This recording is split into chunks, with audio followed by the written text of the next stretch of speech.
এই মুহূর্তে বঙ্গোপসাগর এলাকায় একটা মারাত্মক গভীর অস্থায়ী বজ্রগর্ভ মেঘ সৃষ্টি হয়েছে, যেটা কিন্তু আপনারা স্ক্রিনেই দেখতে পাচ্ছেন যে ব্যাপকভাবে কিন্তু বিদ্যুৎ চমকাচ্ছে। তো আগামী বেশ কিছু সময়ের মধ্যে এই মেঘটা কিন্তু আমাদের উপকূলের দিকে উঠে যাবে। তো আপনারা দেখতেই পাচ্ছেন আস্তে আস্তে এই মেঘটা হাওড়া, হুগলি, কলকাতা, 2 চব্বিশ পরগনা, 2 মেদিনীপুর, ঝাড়গ্রাম এই জায়গাগুলোতে ব্যাপক বৃষ্টিপাত ঘটাবে। তবে শুধু এই জেলায় নয়, আজকে দক্ষিণবঙ্গে বেশ কিছু অঞ্চল জুড়ে কিন্তু বৃষ্টিপাতের সম্ভাবনা। পাশে ঘন্টায় 40 থেকে 50 কিলোমিটার বেগে ঝোড়ো বাতাস বইবে।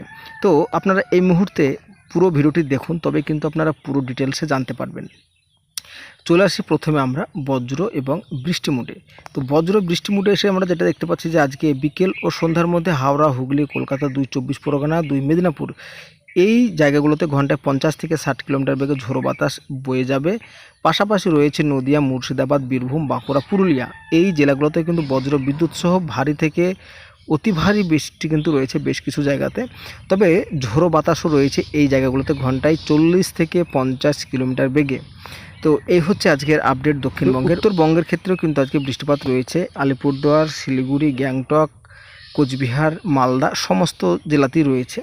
তবে বৃষ্টিপাত কিন্তু আগামী সোমবারও থাকছে আমাদের দক্ষিণবঙ্গের বেশ কিছু অঞ্চলে।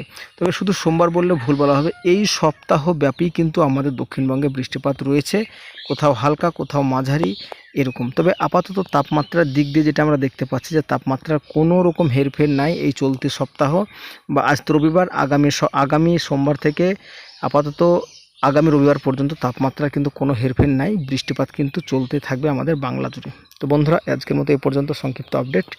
কেমন লাগলো, কোথা থেকে দেখলেন অবশ্যই জানাবেন।